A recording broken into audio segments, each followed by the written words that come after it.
Hello guys, welcome back to foodies in town. അപ്പോൾ നമ്മൾ ഇന്ന് അയർലാൻഡ് എത്തിയിട്ട് ഫസ്റ്റ് ഡേ പുറത്തേക്ക് ഇറങ്ങിയിരിക്കുകയാണ് കേട്ടോ. ഫസ്റ്റ് ഡേ എന്ന് വെച്ചാൽ നമ്മൾ എത്തിയത് സാറ്റർഡേ ആണ്. നമ്മളിപ്പോൾ ഇന്ന് സൺഡേ പുറത്തേക്ക് ഇറങ്ങിയിരിക്കുകയാണ്. കുറച്ച് സ്ഥലങ്ങളൊക്കെ കാണാൻ, ഇന്നിപ്പോൾ എല്ലാവർക്കും ലീവാണല്ലോ, കുറച്ച് സ്ഥലങ്ങളൊക്കെ കാണാൻ വേണ്ടി പുറത്തേക്ക് ഇറങ്ങിയിരിക്കുകയാണ്. നിങ്ങൾ ഈ ബാക്ക്ഗ്രൗണ്ടിൽ കേൾക്കുന്നത് എൻ്റെ ഏട്ടത്തിയമ്മയുടെ സൗണ്ടാണ് കേട്ടോ, ചിരിയാണ്. അവരെന്തൊക്കെയോ വർത്താനൊക്കെ പറഞ്ഞ് ഇങ്ങനെ ചിരിക്കുന്നൊരു സൗണ്ടാണ്. ഞാൻ എഡിറ്റ് ചെയ്യുമ്പോൾ ഇത് കുറച്ച് രസമായിട്ട് തോന്നി ആ ചിരിയൊക്കെ. അപ്പോൾ ഞാനത് കട്ട് ചെയ്ത് കളഞ്ഞില്ല. അപ്പോൾ അങ്ങനെ ഇവിടുത്തെ പ്രത്യേകത എന്താണെന്ന് വെച്ചാൽ ഓരോ സ്ഥലത്തേക്ക് നോക്കുമ്പോഴും നമുക്ക് ഭയങ്കര ഡിഫറെൻ്റ് ആയിട്ട് ഫീൽ ചെയ്യും. നമുക്ക് അവിടെ നിന്ന് ഇങ്ങോട്ട് വന്നുകൊണ്ട് ഭയങ്കരമായിട്ട് ആ ഒരു ഡിഫറൻസ് മനസ്സിലാവും. റോഡാണെങ്കിലും കുന്ന്, മല, പച്ചപ്പ് എല്ലാറ്റിനും അതിൻ്റേതായിട്ടുള്ളൊരു ഭംഗിയാണ്. ഓരോ സ്ഥലത്തും ഓരോ ചെമ്മരിയാടിൻ്റെ കൂട്ടങ്ങൾ. നമ്മളിത് കുറച്ച് കാലമായിട്ട് പ്ലാൻ ചെയ്യുന്നൊരു ട്രിപ്പായിരുന്നു കേട്ടോ. ഓരോരോ പ്രശ്നങ്ങളായിട്ട് ഇങ്ങനെ ഓരോ പ്രാവശ്യം മുടങ്ങി പോകുമായിരുന്നു. വിസയുടെ പ്രശ്നങ്ങൾ, ലീവിൻ്റെ പ്രശ്നങ്ങൾ, അങ്ങനെയൊക്കെ ആയിട്ട് ഇപ്പോഴാണ് അത് നടന്നത്. അപ്പോൾ നമ്മളിപ്പോൾ പോകുന്നത് ട്രീ ടോപ്പ് വാക്ക് എന്ന് പറഞ്ഞിട്ടുള്ള ഒരു സ്ഥലത്തേക്കാണ്. അപ്പോൾ നമ്മുടെ അയർലാൻഡിലെ ഫസ്റ്റ് ഡേ ആണ് കേട്ടോ ഇന്ന്. നമ്മളിന്ന് ചെറുതായി ഒന്ന് പുറത്തേക്ക് വന്നിരിക്കുകയാണ്. ഇവിടെ അടുത്ത് തന്നെയുള്ള ഒരു സ്ഥലത്തേക്ക് വന്നിരിക്കുകയാണ്. ഇനി ബാക്കി വിശേഷങ്ങളൊക്കെ വീഡിയോയിൽ കാണാം.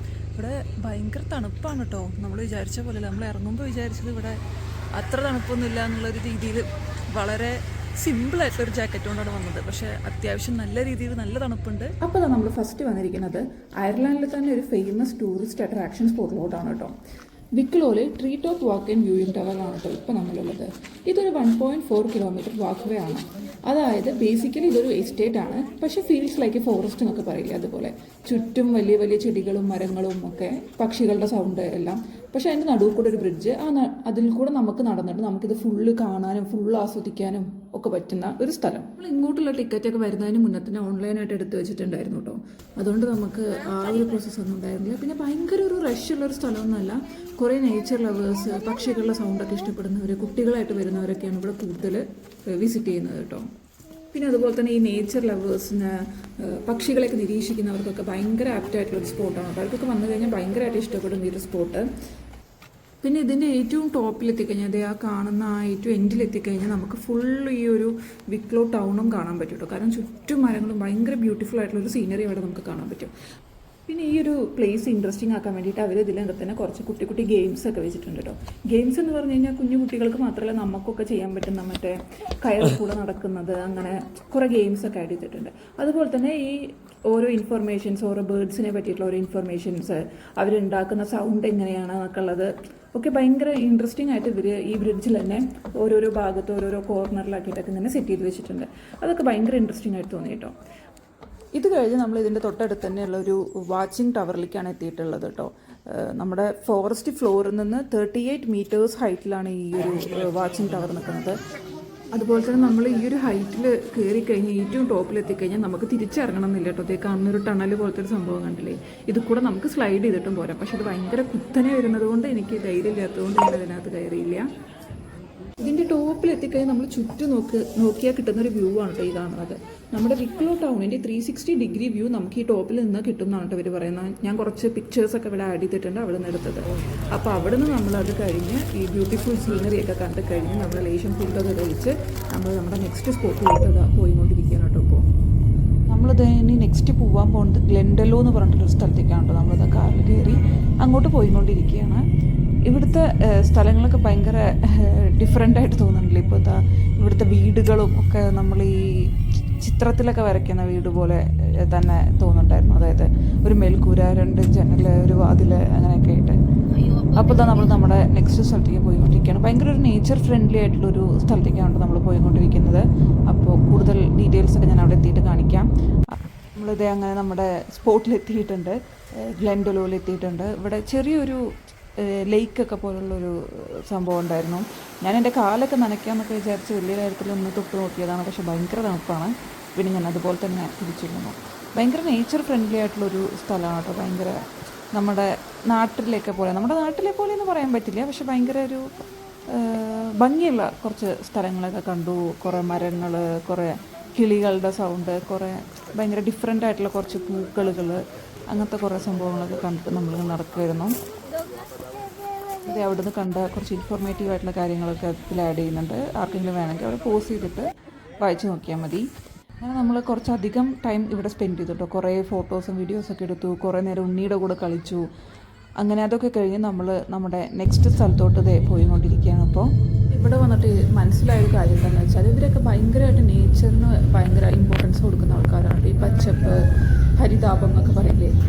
നമ്മുടെ നാട്ടിലൊന്നും ഇതിനൊന്നും വലിയ വിലയൊന്നും ഇല്ലെങ്കിലും പക്ഷെ ഇവർക്ക് ഭയങ്കര ഹാപ്പിനെസ് കൊടുക്കുന്ന ഒരു എന്താ പറയുക വിഷ്വൽസ് ആയിട്ടൊക്കെയാണ് അവരിത് ട്രീറ്റ് ചെയ്യുന്നത് എന്നാട്ടോ എനിക്ക് തോന്നിയത്. അപ്പോൾ അതാ നമ്മൾ കാറിൽ പോയിക്കൊണ്ടിരിക്കുകയാണ് നമ്മുടെ നെക്സ്റ്റ് സ്ഥലത്തേക്ക്. നമ്മൾ ഇതിനിടയിൽ ഫുഡൊക്കെ കഴിച്ചായിരുന്നു. അങ്ങനെ നമ്മളിതാ നെക്സ്റ്റ് സ്ഥലത്ത് എത്തിയിട്ടുണ്ട് കേട്ടോ. ഇവിടെ വിക്ലോയിൽ ഏറ്റവും കൂടുതൽ ഫോട്ടോസ് എടുക്കുന്ന ഒരു പ്ലേസ് ആണെന്നാട്ടോ ഇത് പറയപ്പെടുന്നത്. അതായത് ഗിന്നസ് ലേക്കിലാണ് ഇപ്പോൾ നമ്മൾ വന്നിരിക്കുന്നത്. ഇവിടുത്തെ ഒരു സ്പെഷ്യാലിറ്റി എന്താണെന്ന് വെച്ചാൽ ആ മൗണ്ടെയ്ൻസിൻ്റെ ചുറ്റും വന്നിട്ടുള്ള ലേക്കുമാണ്. ആ ഒരു സീനറിയാണ് ഇവിടുത്തെ ഒരു മെയിൻ സ്പെഷ്യാലിറ്റി എന്ന് വെച്ചാൽ. പിന്നെ ഇതിൻ്റെ പേര് വന്നത് എങ്ങനെയാണെന്ന് വെച്ചാൽ നമ്മൾ വിചാരിക്കും ഗിന്നസ് റെക്കോർഡെന്നോ വല്ലതുമായിരിക്കും. അങ്ങനെയൊന്നും അല്ല. ഒരു വിഭാഗം ആൾക്കാർ പറയുന്നത് എന്താണെന്ന് വെച്ചാൽ ഇതിൻ്റെ മുന്നത്തെ ഓണർ, ഈ ലേക്കിൻ്റെ മുന്നത്തെ ഓണർ ആർതൂർ ഗിന്നസ് എന്ന് പറഞ്ഞിട്ടുള്ള ആളായിരുന്നു. അപ്പോൾ അയാളുടെ പേരിൽ നിന്നാണ് ഇത് വന്നത് എന്നാണ് പറയുന്നത്. വേറൊരു വിഭാഗം പറയുന്നത് എന്താണെന്ന് വെച്ചാൽ ഈ ലേക്കിലെ വാട്ടറിൻ്റെ കളറിന് ഗിന്നസ് ബിയറിൻ്റെ കളർ പോലെയാണ്, അതുകൊണ്ടാണ് ഈ പേര് വന്നത് എന്നാണ് വേറൊരു വിഭാഗം പറയുന്നത്. അപ്പോൾ നമ്മൾ അവിടുന്ന് കുറേ ഫോട്ടോസും വീഡിയോസൊക്കെ എടുത്ത് നടക്കാനുള്ള ദൂരത്തിൽ തന്നെ വേറൊരു പ്ലേസും കൂടി ഉണ്ടായിരുന്നു. അവിടേക്കാണ് നമ്മൾ നെക്സ്റ്റ് പോയത് കേട്ടോ. അപ്പോൾ നെക്സ്റ്റ് നമ്മൾ ഇതായിരിക്കുന്നത് ബാലിനോസ് ടു വൂഡ്സിലോട്ടാണ്. എനിക്കിവിടെ വന്നപ്പോൾ തൊട്ടിട്ട് ഒരു എന്താ പറയുക ഹൊറർ ഫീലൊക്കെയാണ് കിട്ടുന്നത്. ഒരു ഹോണ്ടഡ് പ്ലേസിലേക്ക് വന്ന ഒരു ഫീലൊക്കെയാണ് എനിക്ക് കിട്ടുന്നത്. കാരണം നമ്മൾ ഇങ്ങനത്തെ ഈ പ്ലേസുകളൊക്കെ ഈ സിനിമയിൽ മറ്റേ പ്രേതം വരുന്ന സമയത്തൊക്കെയാണല്ലോ കാണുന്നത്. പക്ഷേ ഈ ഒരു പ്ലേസിൽ വെച്ചിട്ട് ഒരുപാട് മൂവീസും ഒരുപാട് സീരീസും ഒക്കെ ഷൂട്ട് ചെയ്തിട്ടുണ്ട് കേട്ടോ. ഞാൻ അത് ഗൂഗിളിൽ ചുമ്മാ ഒന്ന് സെർച്ച് ചെയ്ത് നോക്കിയപ്പോഴാണ് എനിക്കിത് മനസ്സിലായത്.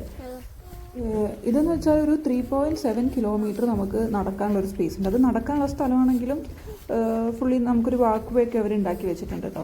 അതായത് ഏകദേശം ഒരു മണിക്കൂർ 20 മിനിറ്റും നമുക്ക് ഇവിടെ സ്പെൻഡ് ചെയ്യേണ്ടി വരും എന്നാണ് പറയുന്നത്. കാരണം ഇത് മൊത്തം കയറണമെങ്കിൽ ഒരുപാട് നടക്കാനുള്ള സ്ഥലവും അതുപോലെ ഹൈക്കിങ്ങിന്, ഓടാനും നടക്കാനും ഒക്കെ ഭയങ്കര സ്യൂട്ടബിൾ ആയിട്ടുള്ളൊരു പ്ലേസ് ആണ് ഇതെന്നാണ് ഇതറിയപ്പെടുന്നത് കേട്ടോ. അതുപോലെ തന്നെ നമ്മളിങ്ങനെ പോകുന്നതിന് ഇടയ്ക്ക് തന്നെ ഓരോ വ്യൂ പോയിൻറ്റ്സ് ഒക്കെ നമുക്ക് കാണാൻ പറ്റും. ഭയങ്കര അടിപൊളിയായിട്ടുള്ള ഓരോ വ്യൂ പോയിൻറ്റ്സ് നമുക്ക് നടക്കുന്നതിൻ്റെ ഇടയ്ക്ക് തന്നെ കാണാൻ പറ്റും. അങ്ങനെ നമ്മൾ കണ്ടൊരു വ്യൂ പോയിൻ്റാണ് കേട്ടോ ഇത്. ഭയങ്കര അടിപൊളിയായിട്ടുള്ള ഓരോ നേച്ചർ ഫ്രണ്ട്ലി ആയിട്ട് കുറേ പ്ലേസസ് അങ്ങനെ നമ്മൾ കണ്ടു. അത് കണ്ടു കഴിഞ്ഞ് നമ്മൾ ഫുള്ളൊന്നും ഈ 3.7 കിലോമീറ്റർ ഫുള്ളൊന്നും നമ്മൾ പോയില്ല. നമ്മൾ ഇത്തിരി ദൂരം പോയി ഇത് കണ്ട് കുറച്ച് വ്യൂ പോയിൻറ്റ്സ് ഒക്കെ കണ്ട് നമ്മൾ തിരിച്ചു പോകുന്നു. കാരണം അത്രയും നടക്കാനുള്ള എനർജി ഒന്നും നമ്മുടെ കയ്യിൽ ഉണ്ടായിരുന്നില്ല. അപ്പോൾ നമ്മളിത് തിരിച്ച് വീട്ടിലേക്ക് പോയിക്കൊണ്ടിരിക്കുകയാണ് കേട്ടോ. നമുക്കിനി ഇടയിൽ ഫുഡ് കഴിക്കണം. ഇപ്പോൾ തന്നെ സമയം ഒരുപാടായിട്ടുണ്ട്. പക്ഷേ ഇവിടെ ഇരുട്ടാവാത്തത് കൊണ്ട് നമുക്ക് ആ ഒരു ടൈം ഇത്രയായി എന്നുള്ളത് ഫീൽ ചെയ്യില്ല. ഒരു 11 മണിയൊക്കെ ആയാലാണ് കുറച്ചൊരു ഇരുട്ടൊക്കെ വരുള്ളൂ. അതുകൊണ്ട് നമുക്ക് എന്താ പറയുക ഡേ ഒക്കെ ഭയങ്കര പ്രൊഡക്റ്റീവായിട്ട് നമുക്ക് എടുക്കാൻ പറ്റും. അപ്പോൾ നമ്മുടെ ഇന്നത്തെ ദിവസം ഇത്രയൊക്കെ ഉള്ളൂ കേട്ടോ. നമ്മൾ ഒരുപാട് സ്ഥലത്ത് പോയി, ഒരു 4-5 പ്ലേസിൽ നമ്മൾ പോയിട്ടുണ്ടെന്ന്. അതുപോലെ തന്നെ ഒരുപാട് ഫോട്ടോസ് എടുത്തു, വീഡിയോസ് എടുത്തു. പിന്നെ നമുക്ക് ഒരുപാട് ടൈം അങ്ങോട്ടും ഇങ്ങോട്ടും സ്പെൻഡ് ചെയ്യാൻ പറ്റി. ഒരുപാട് അടിപൊളി വ്യൂസ് കണ്ടു, സീനറീസ് കണ്ടു. അങ്ങനെ അടിപൊളിയായിട്ടുള്ളൊരു ദിവസമായിരുന്നു. അപ്പോൾ ഇത്രയൊക്കെയാണ് ഇന്ന് നമ്മുടെ ദിവസത്തിലുണ്ടായത്. അപ്പോൾ നിങ്ങൾക്ക് വീഡിയോ ഇഷ്ടപ്പെടുകയാണെങ്കിൽ വീഡിയോ ലൈക്ക് ചെയ്യാനും നിങ്ങളുടെ സജഷൻസും റെക്കമെൻഡേഷൻസും അഭിപ്രായങ്ങളും ഒന്നും കമൻറ്റ് ചെയ്യാനൊന്നും മറക്കരുത്. പിന്നെ നിങ്ങളുടെ ഫാമിലിക്കും ഫ്രണ്ട്സിനൊക്കെ വീഡിയോ ഷെയർ ചെയ്ത് കൊടുക്കണം. ഞാൻ ഇന്ന് പോയ സ്ഥലങ്ങളെല്ലാം ഡിസ്ക്രിപ്ഷനിലൊന്ന് കൊടുക്കുന്നുണ്ട്. അപ്പോൾ എന്തെങ്കിലും കൂടുതലായിട്ട് ആ സ്ഥലത്തിനെ പറ്റി അറിയണം എന്നുള്ളവർക്ക് ഗൂഗിൾ ചെയ്തിട്ടോ എങ്ങനെയാണെന്ന് വെച്ചാൽ നോക്കാം. കാരണം ഒരുപാട് ഇൻഫർമേഷൻസ് ഗൂഗിളിലൊക്കെ അവൈലബിൾ ആണ് അതിനെ പറ്റിയിട്ട്. അപ്പോൾ നമ്മുടെ വീഡിയോസ് എല്ലാവർക്കും ഇഷ്ടപ്പെടുന്നുണ്ടെങ്കിൽ നമ്മുടെ ചാനൽ സബ്സ്ക്രൈബ് ചെയ്തിട്ട് നമ്മളെ സപ്പോർട്ട് ചെയ്യാൻ ആരും മറക്കരുത്. അപ്പം ഇനി അടുത്ത വീഡിയോ ആയിട്ട് കാണുന്നത് വരെ ടാറ്റാ ബൈ, സീ യു.